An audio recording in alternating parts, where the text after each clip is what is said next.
close your eyes for a second and think about the place that you live. And think about that place without art in it. What does that look like? What does that make you feel? How do you move through the world differently if there's not art there? Public art gives us all an opportunity to engage with our spaces in a different way and invites us to imagine, to dream, to grow, to learn, to connect with our neighbors in ways that we wouldn't be able to do if it wasn't there. It is an invitation to feel the things you don't usually feel. You are in a deeper relationship with who you are as a person, as a human, as a lover, as a friend. There's always some kind of community engagement aspect to it that actually brings the community in, and it makes it more accessible to the people that live there to get to be able to see the artwork. You know, you're walking to work or you're driving somewhere and suddenly you see a public art piece that makes you pause for a minute or makes you break out of whatever spiral, whatever moment, whatever thing. Public art makes people think.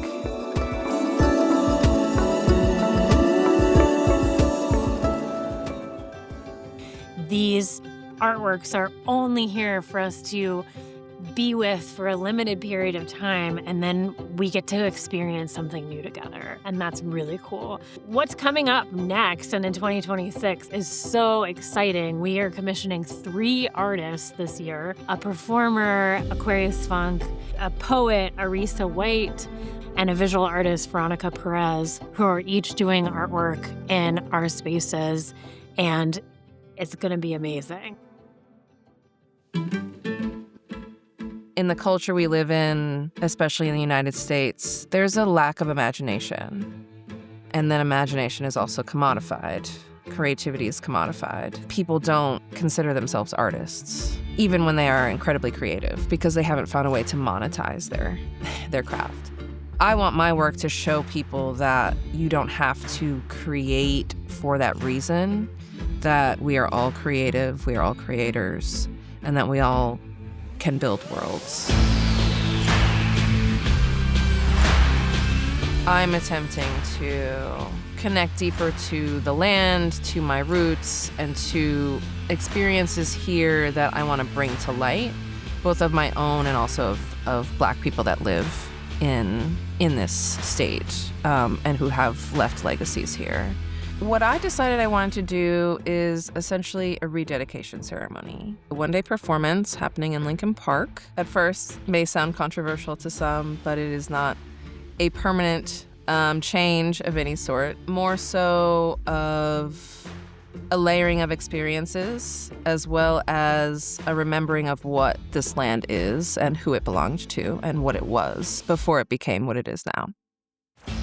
I want to see a future where people can be creatively expressed and be able to sustainably live in a world where we can both be creative, be productive, and share resources. It often feels like poets are just talking to other poets, and I wanted ways, like innovative and creative ways to expand the audience for poetry. And so the Bay Area, Oakland, was that experimental ground for me. So basically my site is Monument Square in Portland. And I was excited by this site because essentially I'm painting the ground with the help of muralist Pamela Chavez. The brick is lovely, don't get me wrong. It has beautiful buildings, architecture, but it's always so gray. I think seeing Monument Square, as big as it is, full of color, it's definitely going to be an impact for a lot of folks. Monument Square is a gathering space historically. It's a place where people have protested, and even now, protests have been held there in regards to ICE and And so as I was finalizing the poem, I was very much thinking about Portland as a sanctuary space. During the day, like you're going to be able to see that poem, you're going to be able to read it. It's going to bring a lot of color to the square. This is a form. I can put words into each one of these sort of pie slices. You can be in one section and just experience that one word. But as you move around, the poem begins to narrate itself. Hair is a really huge symbol in all of my artwork. When I was in grad school, I had always wanted to put actual bodies or people in the work. And I realized that if I had hair as a stand-in, that would stand in for a body as well too.